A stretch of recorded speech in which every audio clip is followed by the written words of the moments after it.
We are going to begin the session, Payoff of Medical Research Reform, by my introducing our moderator, Jeffrey Kluger, who will in turn introduce the panel and the overview of the topic to be discussed. Jeffrey is a senior editor overseeing Times Science, Health, and Technology reports. He has written and co-written over 25 cover stories for the magazine. In addition, and I'm sure it's in his spare time, he's an author. He has co-authored with astronaut Jim Lovell, Lost Moon, The Perilous Voyage of Apollo 13, which was the book that the movie was based on. In addition to that, he's authored Splendid Solution, which is the story of Jonas Salk. And my favorite is his recent book, which is Simplexity, Why Simple Things Become Complex and Why Complex Things Can Be Made Simple. Over to you, Jeff. Thank you very much. We're going to be talking about medical innovation and reform and research. And we're accustomed to thinking of medical breakthroughs as single-person triumphs. Jonas Salk gave us the polio vaccine. Marie Curie gave us modern radiology. David Ho gave us antiretrovirals, which are saving so many lives around the world. But the truth is, all of these achievers worked with people and teams behind them.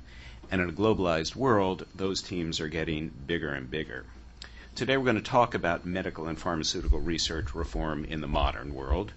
And with us are two people who know a thing or two about that.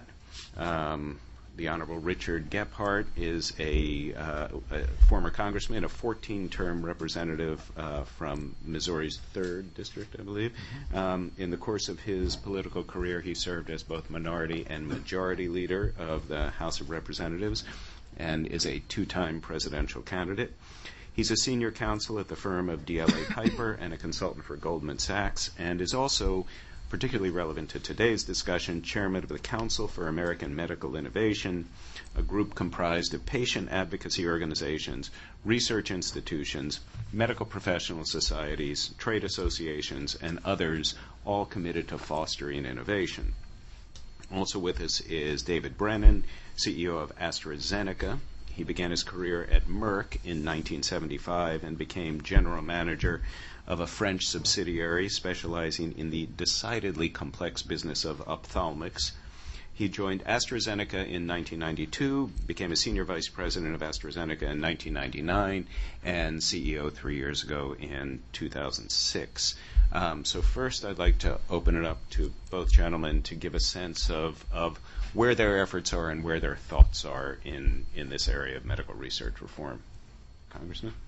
Thank you, Jeffrey, very much. I'm very glad to see you. Apollo 13 was probably my favorite movie of all time, right after Lawrence of Arabia. I'm a really old guy, so I remember all that stuff. But I love the story, and the line that I quoted a lot out of the movie, which you probably coined, was "Failure's not an option," which may have been coined by the director in Houston who used it. But it was a great movie, great job. Kudos. Thank you. Wish we had more movies like that. I'm a really old guy. So am I, believe me. What I'd like to start with is kind of a brief overview of kind of where we've been as a country in medical innovation in the last 30, 40 years, and then talk about some of the work that we're doing at the Council for American Medical Innovation right now. You kind of got to start this discussion with the commitment that the Congress and presidents and the federal government have made to medical research and innovation through the years. As you all know, we've for a long time allocated a fairly sizable amount of money through the NIH to a lot of research institutions across the country. It's noteworthy that about 8-10 years ago, we doubled the amount of funding for NIH from roughly $15 to $30 billion a year. Now, I know that used to be a lot of money, but it still is. And even though it's been at steady state, for about 7 or 8 years, which is unfortunate. It indeed was a leap forward then, and still is a considerable amount of money to put into that effort.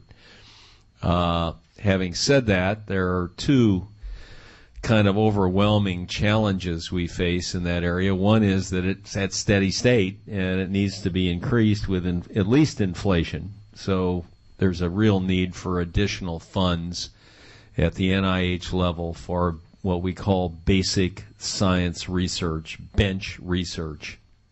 And the other problem we're facing is that with all of the healthcare cost crises we have in Medicare and Medicaid, and now you're seeing in the debate every day on healthcare, there's an attempt to cut down on spending in areas like innovation, which I think is short-sighted and wrong, but indeed those efforts are being made. So that's kind of a scene setter for what we're talking about today.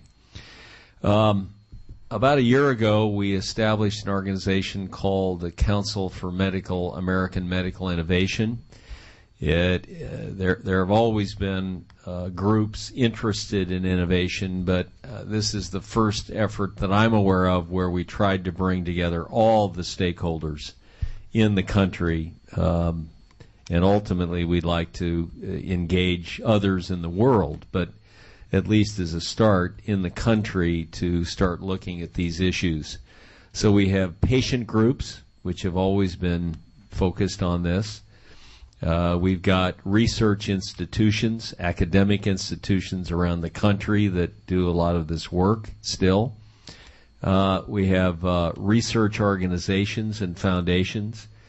And we have pharmaceutical companies and biotech companies that are life science companies that are involved in this effort. And our initial foray was to get out in the country and do kind of like hearings where we bring in stakeholders in different regions of the country to get the best thinking, the best ideas on what we hope will be a pretty simple agenda of things that can be done to advance medical innovation.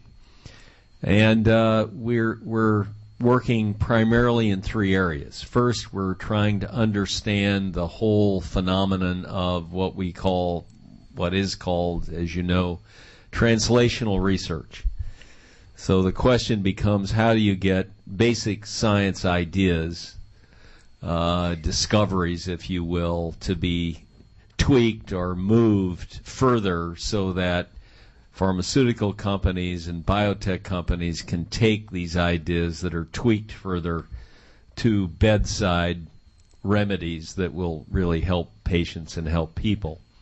To put it in a football analogy, which is something that I can understand, making something complex simple, the idea would be, if you use a football analogy, that the NIH gets ideas from the end zone to the first 10-yard line.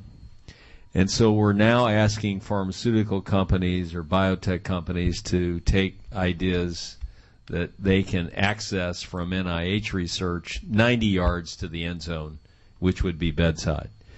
The problem with that is that it costs a lot of money, a lot of capital, $1.5 billion per, idea. And we also know that 80-90% of what they try to take that 90 yards fails. It's not efficacious, it doesn't work, it's not safe, something's wrong with it, and so it doesn't yield any revenue or any capital at the end of the line. So they call that the Valley of Death. I've never heard a football field called the Valley of Death, but maybe that's what's happening in this area. And so the idea is, how do we get translational research, which is really kind of done between the government and the private sector, to get it out to maybe the 40 or 50-yard line so that journey from basic research to bedside is not so long and so expensive. And the good news is that there have been efforts recently by NIH to set up centers for translational research around the country and universities.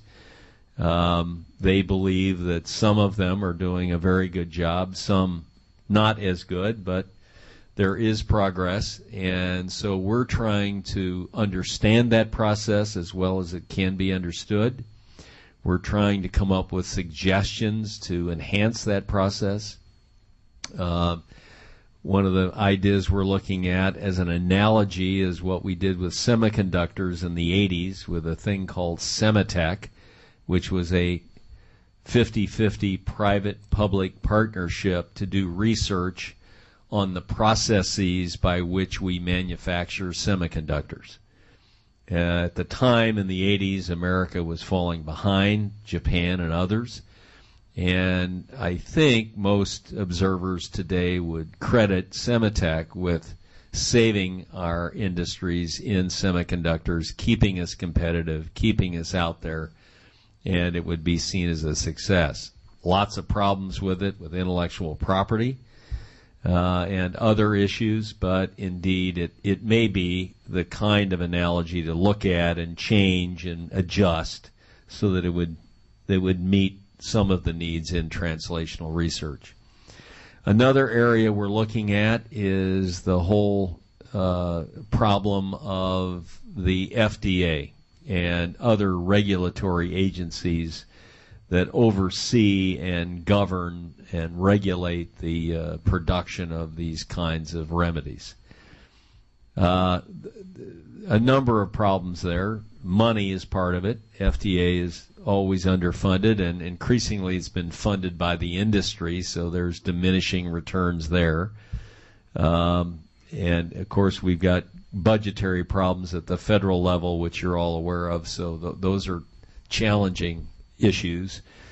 But in addition to that, we're increasingly beginning to understand that the regulatory process or framework is out of date in the United States. And I say that because it really came into being in a time when we were developing remedies or compounds that applied to a large swath of the population. Now with the Genome Project, we understand that we're all rare and we all have a different chemical makeup and human makeup, and that some drugs that will work on 10% of the population will not do anything for 90% that can't benefit from those remedies. So it really calls on a very different testing regime that is scaled and modified to meet modern science, and change is always hard. The good news is that there seem to be some people at the FDA and in the White House who understand some of this and are interested in a dialogue to try to come up with some real reforms at the FDA. So we're encouraged that we've got an audience there that we can work with both in the executive branch and the administration. The third clump of issues we've been trying to address is just science education. How do we produce the human talent that will be able to do the work that needs to be done? We fully understand that healthcare writ large is the biggest employer in America today. It's the biggest employer in most communities. And so to have a vibrant economy, in part, we need to have young talent coming into medical fields, especially in research. And there are a lot of challenges I don't think I need to describe to you today in getting young people to be interested in this, to be adequately educated in this, to want to go into this in the future. And so there are a lot of things we need to do at both the federal and local level in order to make that agenda go forward. The last thing I would say is that the more I've learned and the more I've heard around the country, the more I'm convinced that medical innovation is and hopefully will be a major part of the American economy in the next years. Energy and climate change is another area that you look at. I'm a believer that manufacturing still has a large role to play in our economy, but I think medical innovation has really been a hallmark of this society and needs to continue to be.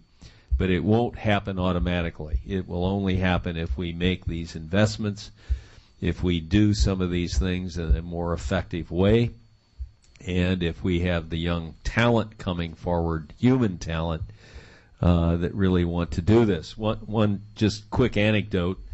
I'm a good friend of Alan Mulally. I'm on the board of Ford now, and met him at Boeing and really admire him. I think he's a great executive. And one time I was talking to him. He grew up in Wichita, Kansas, near where I grew up in St. Louis. And I said, Alan, I know you're an engineer from MIT. Why did you want to go into engineering? And he said when he was a young person in Wichita, the astronauts were landing on the moon.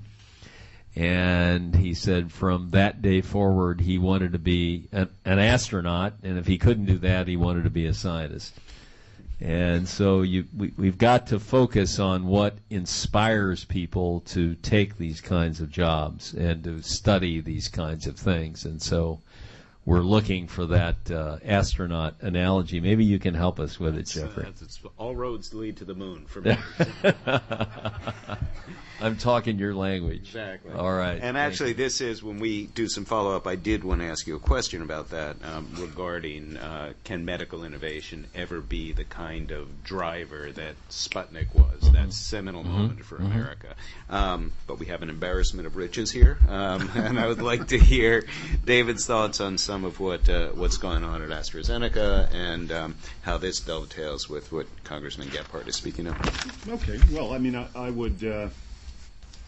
I guess I would, just open with some comments about the importance of innovation as it relates to the end user, which is the patient. I mean, I think that what we need to recognize is that the benefit of delivering on that innovation, is really only meaningful at the end when patients receive an improvement in the quality of the life, an improvement in the length of their life as a result of bringing forward, in our case, pharmaceutical products. But if you take a look at medical practice and just recognize the significant advances that have been made over a pretty significant period of time, I don't think we should look short term. I think you have to go back and take a look at survival rates for cancer, decreases in morbidity and mortality in cardiovascular disease over the last 20 or 30 or 40 years to recognize the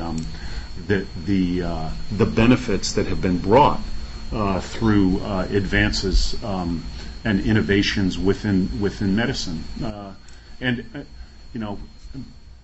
And I guess as I think about it, when we talk about, we used to talk about breast cancer, now we talk about hundreds of different subtypes of breast cancer, and the ability to very carefully target new medicines, especially in the area of oncology, where probably 40 or 50% of the projects we have coming through in research in oncology, it's one of our major areas of interest in discovery and development, have some kind of biomarker project or program with them. We're getting more and more advanced from a scientific perspective in being able to help to use genetics, as Dick mentioned, and other ways to find responders, those idiosyncrasies that cause one person to respond to a drug and another not to respond, to try to build that into science such that we can bring more meaningful solutions out through the development process, to, as Dick said, to get to the other end of the field and actually have an impact on people's lives.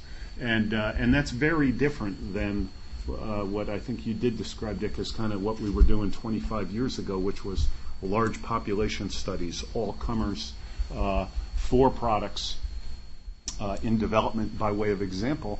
And then knowing some percentage would respond, and you would, I started my career as a sales representative. When we talked about products, we would say to doctors, 60 to 70% of people will respond to this medication to lower their blood pressure, treat their arthritis, treat their depression, and it wasn't, so your expectation wasn't that it worked in everybody, but rather the way products were developed at the time, I think, are different than what we're doing today. And part of that has to do with the environment. And I would say to you that I think the expectations of payers, of insurance companies outside the United States, the primary payers of the government, of governments, are much higher in terms of their expectation of what medical innovations should deliver. And that is a bit of a challenge because, by definition, I think innovation is incremental. I had a minister of health in a major country in Europe say to me that what he wanted was big breakthroughs. He didn't want incremental innovation. I kind of looked around and I said, well, we want those too. But, we didn't go from the Model T to the Mercedes 600. I happened to be in Germany, in one stop. That this has been the development over time, and that's the nature of medical innovation as well, that every now and then we get a breakthrough, but ultimately there are incremental advances that actually bring about these overall improvements. And that's why I go back to what I said a few minutes ago. I think you have to look at it over a longer time frame to really understand how some of these advances have really brought forward the improvements that they represent to patients. I had a grandson born a month ago, and I just read in the Lancet that a baby born today in the developed world, the Western countries, has a 50% chance of living to be 100 years old. And I thought to myself, that's just unbelievable. When you think about the societal challenge that represents from a demand perspective, how long can people be productive? What's the government's role in providing health care for people when they're 65 or 70? Are there going to be enough people to pay for it if you live to be 100? It really just points out that this environment that we're operating in is going to require more of us. In terms of what we deliver. And it's, the word I would use is fragile. I think the process of bringing forward innovations, is a fragile process, and it doesn't always work. If you take a look at the pharmaceutical industry and you go back 25 years and you look at the top 20 companies from 25 years ago and you look at that list today, it's a very different list. And the ones that are now up there are the ones who have succeeded in innovating and bringing out meaningful products that contribute to overall health. And I think the companies that aren't there anymore didn't make it. They weren't able to successfully work through a continuous process of creating success through innovations. We have a product that's not on the market in the United States. It's called Iressa. It's a targeted drug for non-small cell lung cancer, and it was the first of these agents to actually come through. So it was what we would call a first-in-class medicine.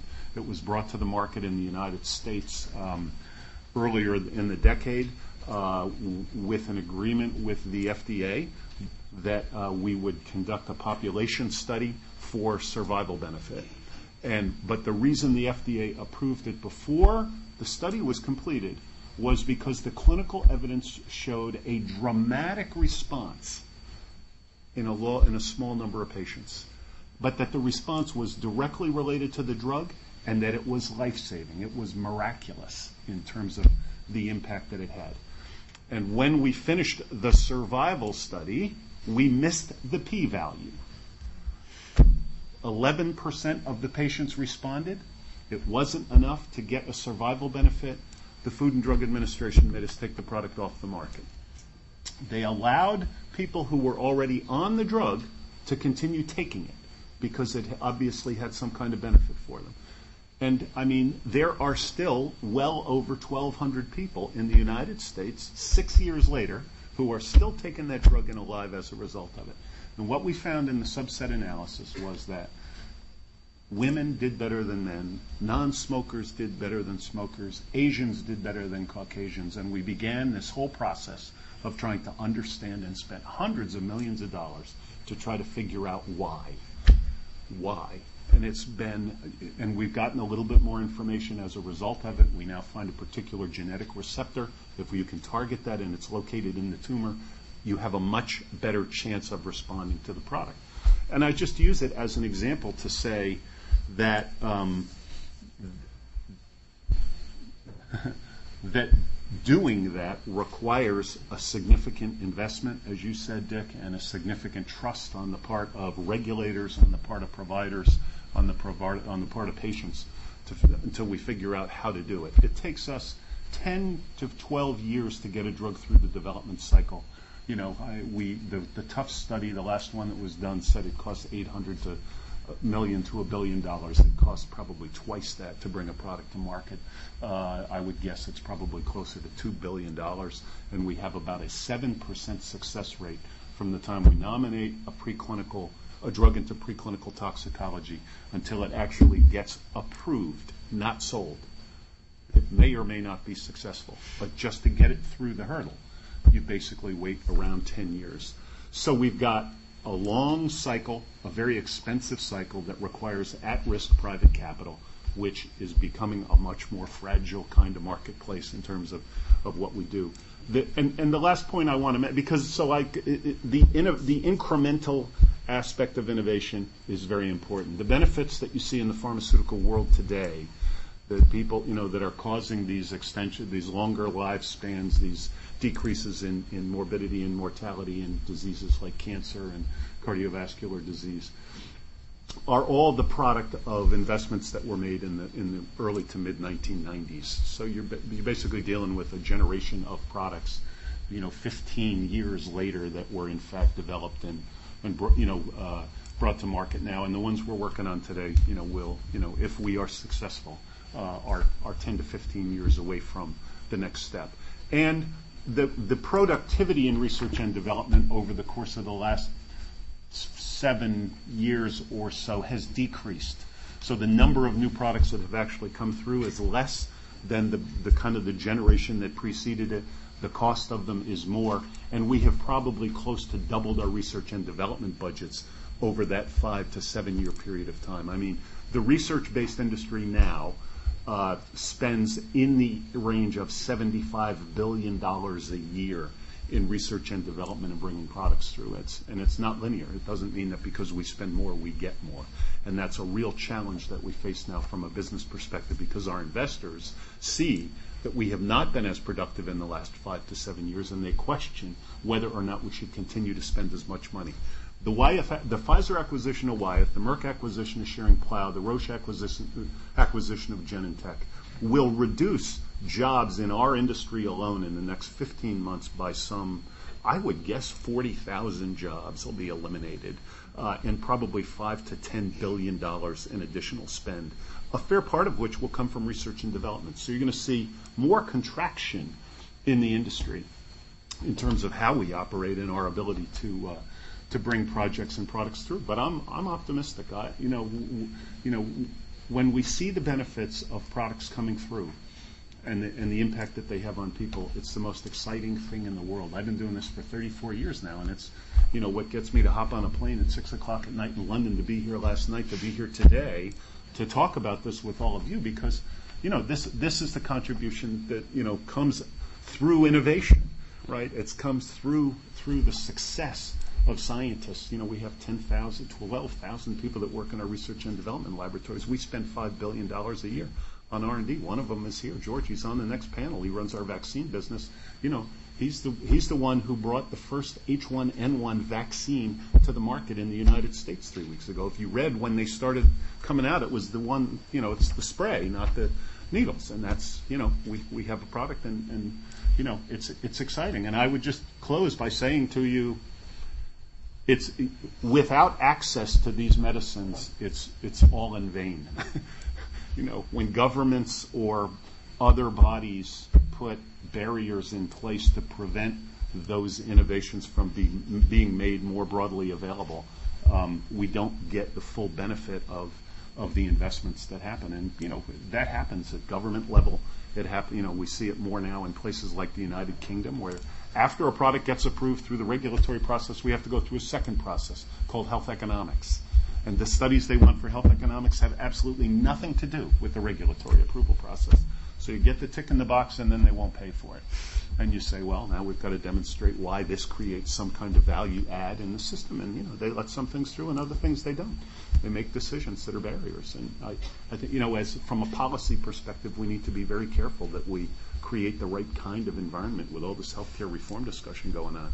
We want to encourage innovation, and we want to make sure that companies like ours and others in our industry, have the potential reward for innovation, that if we are successful, and some are and some aren't, that you are able to reinvest and continue that cycle of bringing things through. So I'll stop there, Jeff. Okay. And this is something I had written down, and I want to come back a little bit later to the idea of that appropriate regulation, necessary regulation on the one hand to prevent drugs from making it onto the market that are either ineffective or, in a worst-case scenario, harmful, and on the other hand, not being so regulatory that we choke the oxygen off to innovation. But the other larger theme that seems to have come up from what both of you mentioned is this idea, and I know the Council speaks a lot about personalized health care. Typically, the model, of course, is to develop a medication or a treatment and to carpet bomb the world with it. And it works a lot, but you also get drug-resistant TB and ineffective antibiotics because pathogens naturally select survival routes around these things. Congressman, you spoke of the personalized genome and what that's teaching us about how medication can be tailored to each of us. And you spoke about subtypes and subtypes of different kinds of breast cancer, and if you can target specifically the histology of one person's disease, you can be much more effective. But is this kind of granular treatment, is this a viable business model when you have 6 billion people in the world and everybody basically has their own R&D team? Can we actually achieve this ideal, or is it just logistically impossible? And I'll start with Congressman Gephardt. David, go ahead. Well, the developed world will continue to be the leader in innovation and in benefiting from innovation. I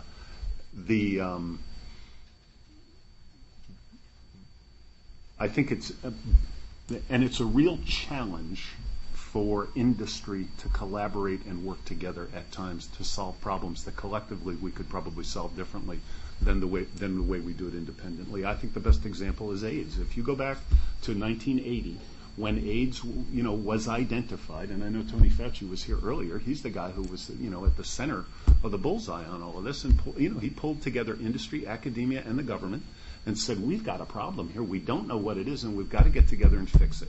And one CEO from one company said, we are going to make available all of our intellectual property to everybody. We're going to basically publish it in Science, and we call on all other pharmaceutical companies to do the same, and we need to get our heads around this. And within 2 years, they invented protease inhibitors, which are now, the staple treatment for HIV, because they started to figure out what it was and what you could do about it. And the company that threw their information out there first didn't get the first one. They got trumped by somebody who looked at their stuff and said, ooh, we got an idea on how to do that differently and better. So can we, we do better together, and I think there are certain reasons for us to pick. I keep saying, maybe we should pick a disease, Alzheimer's, and get all of us to come together and say, we're going to make this happen. But does it happen? Generally not. The way the model is set up in the business model, it's not set up to do that. And on these subsets, Jeff, I think we'll adapt our business model to figure out how to make it work, right? I can adapt my marketing and sales and commercial capabilities, in any way, shape, or form to accommodate what comes out of R&D. It's a science-driven answer. It's not market-driven per se. It comes as a result of breakthroughs. If I get, a note from my head of discovery that he just discovered a cure for glaucoma, and we don't have any business in ophthalmology, we'll have a business in ophthalmology, right? Because, what would I do? License it out to somebody else? Absolutely not. I'd say to Chip and Mike, let's get some people who know ophthalmology and get to work. So, but it's driven by that innovation. That's what drives it. Right. And I want to apologize. I read from the wrong side of my list here. So the concept of personalized healthcare was of course, one of the things David was raising earlier. But when you speak of the individuality of the human genome, is that an exploitable research, given the fact that we only in the last 8 years or so cracked the genome, and we're beginning to understand that the concept of, say, a gene that controls something is a misconception? It's always a suite of genes. So how can we exploit this power? Well, I don't think we fully know how to exploit it yet, but we're trying to figure it out. I guess is the best way to say it. I mean, one of the things we need to figure out is the commercial model for getting everybody's genome run.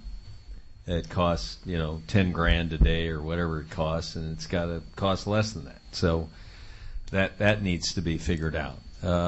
We need to figure out the incentives for diagnostics, developing diagnostics. Because, as David said, if you don't have the biomarker connected with a remedy, then you can't deal with it. It doesn't work. And frankly, I don't know if I'm right on this, but I don't think the FDA is set up to figure out the diagnostic end of this. And so it needs to be changed to deal with that. Let me just give you one example of where diagnostics, even if we didn't have remedies, would save us a lot of money. Today, your internist, if you're a male, will tell you that if you live to 80, you're going to have prostate cancer. That's what mine told me. I don't have it yet, but I'm not 80 yet, so I'm expecting it to happen any day. The problem we've got is that, as David said, we got, many, many, many kinds of cancers. We have many, many kinds, apparently, of prostate cancer. That's right. And so we know that a majority of cases that are diagnosed don't need to be treated because it's so slow growing that you'll die of something else before you die of the prostate. So, but we don't know which ones they are. So we throw the kitchen sink at every diagnosed case. With, in some cases, not good side effects, which we all know about, and certainly lots of cost. I mean, can you imagine how much we're spending on treating prostate that shouldn't be treated? Yeah. So it's a lack of diagnostic capability that really is costing us billions of dollars. And I could talk about breast cancer and lots of other kinds of cancer that are in the same situation. So the whole diagnostic industry, if you will, needs to be addressed with both incentives and regulatory regimes that make sense. Finally, I agree totally with David, and believe me, we haven't figured this one out. Collaboration would be a huge advance on many, many problems. There are obvious drawbacks to collaboration, not the least of which is just the economic model that everybody has to operate under. I mean, you can't raise money from investors to say I'm going to hand all my IP out to somebody else to make the money. So you got a problem here, and that's why I'm interested in the analogy of a Semitech. It may not work. The biggest problem they had in setting up Semitech was the IP problem. Of course. And how that would be shared. So they wound up with a facility in Austin, Texas, where the federal government put up 50% of the money, the private sector writ large put up 50% of the money, all the companies, Intel, all the rest, sent researchers there. Today's world, they don't have to be physically in the same place, but they worked together. And then at some point in the process, there was a process by which companies could take pieces out and develop it further for their own purpose and their own IP. I'm told that pharmaceuticals have always had a pretty good method with the universities of sharing IP with researchers. And so maybe we're ahead of the game where semiconductors were. But this area has to be dealt with for the economic model to work, because you're exactly right. If we're only going to deal with 10% of the people who have X, that's a pretty tough economic model to deal with. I mean, what David described, $1 billion, $2 billion to bring something through, that ain't going to work. We got to figure out a way around that. So that's a very, very important question. And that raises, if you don't mind my asking you a follow-up, it raises questions of going deeper into intellectual property, into patent protection, and so forth. When Jonas Salk, and I promise this isn't just a subliminal pitch for another book, but when Jonas Salk was asked if he was going to patent his polio vaccine, he said no, could you patent the sun? his argument being that immunity was a natural process, and all he did was refine it in a certain way. Now, that worked in the case of polio, but clearly we also need a world in which people are motivated, companies are motivated to produce pharmaceuticals, and one way to do that is to allow them to make a profit on that work. But you do get into this sort of flexion point at which people aren't able to afford those medications as a result. So is there a way to strike a better balance than what we have now in terms of intellectual property and in terms of patent reform, or is the patent reform we have pretty much the best of a not very good selection of choices? Well, I think you're right in identifying it as one of the things that has to be reviewed in this whole picture. The first idea that would come to your mind is if we're going to deal with a lot narrower slice of the population, then we've got to have longer patent rights in order to cover the capital that's needed. But then you march into the question of how do people afford these substances to get well, and what is the government's role in that? What's health insurance's role in that? These are all really vexing questions. But I'll go back to what if you could just delay the onset of Alzheimer's by 3 years, you'd save over $1 trillion. Mm-hmm. You'd empty out half the nursing homes in the country. It's kind of like drilling for oil. You have a lot of dry holes, but if you hit, you hit. And so we've got to maintain incentives enough in the system so that we can hit when we can hit and really bring about tremendous savings and tremendous health benefits. Prevention. David, I'm sorry. The business model for the research-based pharmaceutical industry is a simple one. You need to have intellectual property, patents to cover your innovations, and intellectual capital. You need smart people. That's it. And without those, we don't survive. But so, is the model good? The model has allowed companies to grow. You said, is it good enough? And I think it's, is it good, could it be made better? I think you could find reasons to say we should provide more of a reward for the innovation, either a time frame or in some way. We argue about price. That's what, in the end, we end up in a big war, which is, I get these arguments when I'm over on the Hill about importation. We don't want importation. You don't want to import your drugs from other countries, believe me. All it does is open up the world to counterfeiting. What it does, or, somebody to basically compromise what is, between here and Japan, the two very safest drug supplies in the world are in these two countries. You can, pedigrees, David Snow's here from Medco, these systems operate in a way unlike any other country in the world. But importation is about price. And that's what I always say. You want to fight about price, that's fine, but let's not put a bad policy in place, because of that. So I think it's about that reward for innovation, Jeff, and ultimately, I think that's what will either drive it to continue or not. I'd say one other thing that, there's we spend 16% of GNP on healthcare, more than most other industrialized countries. Our health outcomes are really good, but frankly not as good as some of those other countries. I think what we have to beware of is stifling innovation in the way we deal with the cost equation. Because I believe there's lots of low-hanging fruit to deal with the cost problem. And I'll just cite one study that Medicare has done recently that I've really been interested in.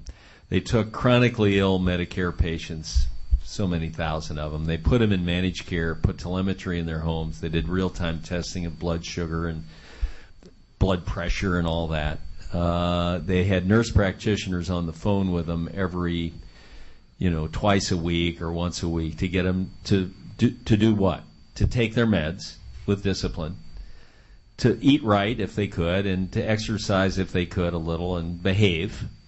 Some of them did, some of them didn't. These people normally in fee-for-service cost $23,000 per head per year.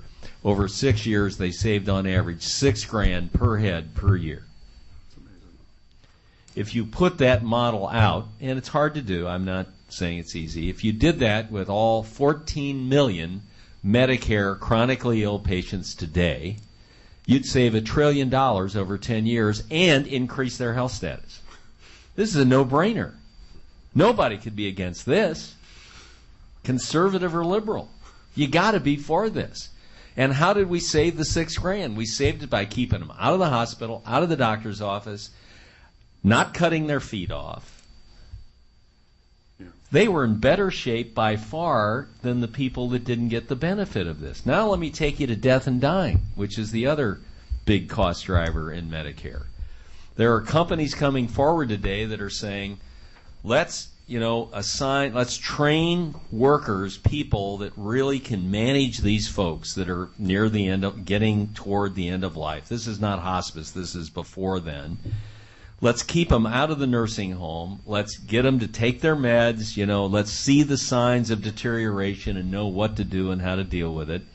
Maybe you don't have to get them in a nursing home until the very end of life. And they believe that where they're doing this, are saving thousands and thousands and millions of dollars, billions of dollars. So there's lots of low-hanging fruit in this system. What I fear is that we're going to, knock innovation in the head, stop doing the things we need to do for innovation, which would really be short-sighted and not cost-efficient. And just one quick follow-up, and then I know we're a little short of time, so I want to take questions from the audience. But that does bring up the question of prevention. If calorie counts in McDonald's and smart public education programs get people not to overeat and not to have a cholesterol problem, pharmaceutical industry isn't selling any more Lipitor. For blood pressure, if we keep our blood pressure under control, you're not selling blood pressure products. Now, obviously, the pharmaceutical company is interested in keeping people healthy, and they're not going to withhold good prevention ideas. But how is this? Can the pharmaceutical industry lead on prevention when it is, in a very calculating and sort of Machiavellian way, not in your immediate corporate interests? How can you nonetheless assume a leadership role? Well, I think the industry, companies in the industry at large, do promote prevention as part of the overall picture of where products fit. I guess in the absolute outcome, where prevention is 100% present and everybody does exactly what they're supposed to do, and you don't need drugs for high blood pressure or lowering your cholesterol because everything's going well, then probably the focus of research and innovation would be on other areas of unmet medical need, in the neurosciences and oncology, where those aren't necessarily driven, through prevention activies. I think, probably, my view is, and there are, you can eat skinned chickens and lettuce all you want. Sometimes people have high cholesterol without ever going to McDonald's and sucking down a Big Mac. Because they've got, because fundamentally it's, their system operates that way, and so, I think there's always a role in that area. But I think, why is it that, I could get, if I want to gain that 100 pounds, develop type 2 diabetes, Dick was talking about, right, by laying on my couch and not exercising, and then go to my doctor with my insurance card and they'll pay $23,000 to take care of me. It won't pay for me to go to the gym and get my exercise. I mean, that's what we've got to reverse. The incentives in the system are perverse in that respect, and that's something we need to switch. And I think as an industry we can get behind that. Right.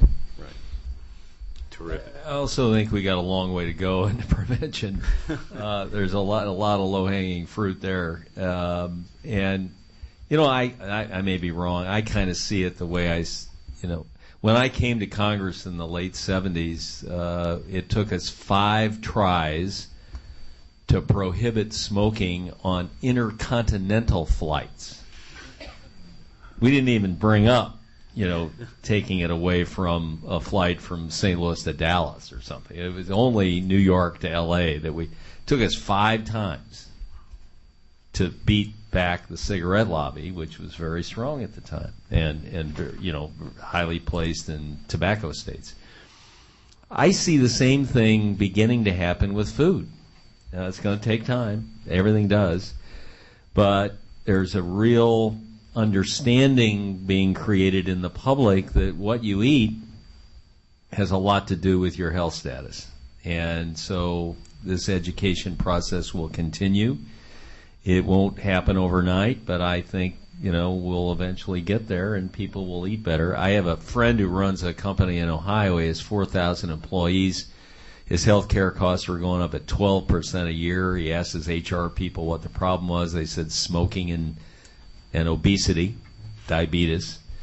He said, we'll fire everybody who's overweight or smokes. They said, you can't probably do that. He said, okay, let's use carrots. He said, put a gym in every location. Tell the people that smoke or are overweight, I will hire them a health care coach at my cost.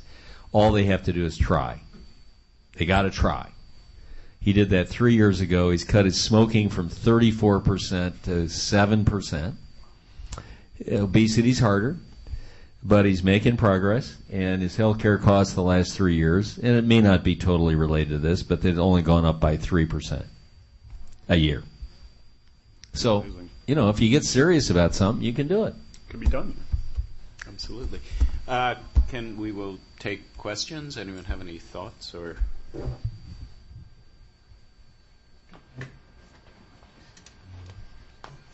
Hello, Ellen Siegel, Friends of Cancer Research. So a question on public-private partnerships and all sectors working together. There's enormous agreement that that's a good thing. But we do have models in place at the NIH Foundation where we have the Biomarker Consortium, we have the Reagan-Udall Foundation that's working, and we have the DARPA Authority, the other transactions at NIH, and we haven't used it. So if we have some models that are working with IP and with sectors working together, why are we not implementing this other transactions or DARPA Authority if we think that's going to be very important, the Semitech model? And where are we discussing barriers with some teeth that we can address different government agencies and sectors working together? And that's also missing. So 2 questions. Well, I think you've identified 2 of the things that really need attention. And, it's like anything, you've got to bring about first a conversation about what's needed and get all the stakeholders, and that's what we're trying to do, and then address some ideas to policymakers in the government and in the private sector to try to implement those ideas. And that's exactly what we're trying to do, is to engender first a vibrant discussion of what's at stake and then how to solve these problems. And it'll take time. Nothing's overnight and nothing's easy. These are all tough questions. It took 3 years to get wade through the Semitech conversation about IP, but it finally worked and it really made a difference. So that's what we're trying. Exactly what you're bringing up is what we're trying to get attention paid to now. I would just comment that at an industry level, it's not something that industry is good at doing itself, coming together. It takes Gates, it takes the government, it takes something else to convene around an idea or a notion that industry will buy into in some way. This is something that's been done in Europe. I don't know if you're familiar with it, the Innovative Medicines Initiative, IMI it's called. The European Parliament put up 750 million euros over 3 years to encourage academia, government, and the pharmaceutical industry to collaborate in certain areas of research. We're part of it. It's very interesting. One of the reasons they did it was because they felt that they were losing their place as research-based Europe to the United States. And they felt that they needed to do something to bring together industry, academia, government, investment to try to reestablish, if you will, Europe's position because of the brain drain. You've got, you go back 30, 40 years, the pharmaceutical industry was principally based in Europe. Now it's principally based in the United States, and that's a significant shift. And they recognize that that's the knowledge economy that's slipping away, and they're not going to compete in manufacturing. So, you're seeing governments take, significant positions, but that's how we all got together. Now we sit around, our R&D directors sit around the table with the people from academia and government in Brussels and we've got scientists that are working. We put up 750 million euros to the industry. And as an optimistic note, we've had conversations already with Secretary Sebelius, Secretary Locke. We've had conversations with people in the White House. science advisor, Francis Collins, who's the new head of NIH, and I'm very encouraged about their reaction to all this. Yeah, they are really into this. The president gets it. He's made speeches about medical innovation and science. So I'm very encouraged. And I also, to go behind what David was saying, if we can figure this out better here, then we need to work with the Europeans and the Japanese and everybody in the world to work together, because ultimately this is a worldwide pursuit. This is not something that Americans just want America to do. They get it. They understand that science is everywhere, and we got to deal with everybody.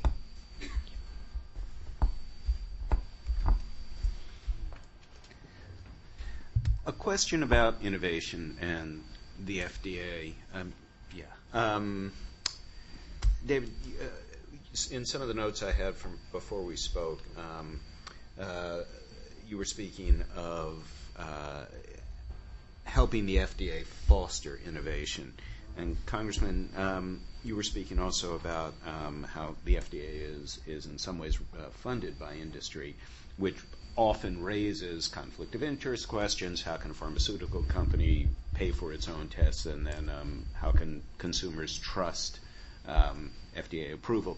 So what role can the FDA play in quality control, in better ensuring the safety and efficacy of drugs, and at the same time, sometimes it seems contradictory, in helping to spur companies get out and do the work and innovate aggressively? You want to start? Well, I think the FDA has overdone at times its safety role to the detriment of its efficacy or efficiency role and its innovation role. I think one of the things the FDA must do, I'm not saying they shouldn't worry about safety. That's obviously one of their major charges and what people want them to do. But they've got to be, in my view, also involved in the innovation process more than they are, in collaboration with the drug companies and the biotechs and the others. And they just, and I know why it happens. You get a Vioxx and there's a bunch of stories, and then Congress goes nuts, and then, the pendulum goes all the way the other way. And then, then they're not going to approve anything for anything because they're afraid of headline risk. And so we kind of blow the whole thing up. So I think that's part of the discussion that is going on, that needs to go on with the FDA and the Congress and the White House. We need a way to deal with those issues. I've talked to some of the members of Congress who deal in this area, and frankly, we got a long way to go with some of them to get them into what I think is the right attitude. On the funding front, I get so frustrated with our unwillingness to properly fund government agencies that have to do important things. I mean, I'm sure the drug companies would be happy to not pay for it, but the reason they're doing it is because they want the process to move at some point. I mean, they can't, he was saying 10 years to develop a drug. If they weren't doing this, it would be 20 years. So, it's by necessity that they've gotten involved. They'd be happy to step out, but you got to come up with the dough. And, on energy and in this area and a lot of areas, we just aren't willing to put the money on the table. And I know I'm preaching to the choir, but, members have got to explain to the public why this is in their deep self-interest, why this will help create jobs, why this will lengthen lives with quality, et cetera, and put the money in. And it isn't a lot of money. I mean, we're not talking about, a stimulus package of $700 billion. We're talking about cents on the dollar. So I hope that they can get over that. Listen, when we submit an application to the Food and Drug Administration, they have a requirement that they need 90% of them need to be responded to within 12 months. And that's part of why we pay 50% of the cost of running the FDA, because we pay a fee every time we file something, and that money is used presumably to improve the quality of the FDA. In 2008, the Food and Drug Administration missed 50 50 PDUFA dates. That's what the dates. 50 of them. That's, unbelievable, right? You pay, you're told 12 months, you get there, and they say, we're not ready yet. And what is a PDUFA date? Well, that's that date. So if I file an application today, I make my payment 12 months from today. 90% of these applications are supposed to be responded to by the agency, and, because they don't have the resources. To Congressman's point, this is the issue. We, as an industry, we've called for increased appropriation, but I agree with the congressman. We're in the post-Vioxx era. I think when the history of the pharmaceutical industry for this time is written, there will be a pre-Vioxx era and a post-Vioxx era. And in the pre-Vioxx era, we kind of knew what we were supposed to do, and we got stuff done. In the post-Vioxx era, the rules have changed a bit, and it's been politicized, slowed things down. We're asked for things we didn't used to be asked for. It's more expensive to develop a drug now than it was then. So it's become much more complex. And one more question before our scheduled quit time, and this gets us to current events a little bit. Perhaps never before in the history of Congress has the Senate Finance Committee been a more exciting and gossip-inducing place than it's been in the last month, and it may never be as sexy again. But it has been in the past week. And with yesterday's action and the passage of that bill, and it now being sent on to the floor of the Senate, healthcare reform clearly has taken a significant, if small, step forward. How will a bill on the president's desk and signed before the end of the year, for example, affect some of the issues we're talking about today, or are we really talking about things moving along parallel tracks, non-intersecting within the healthcare system?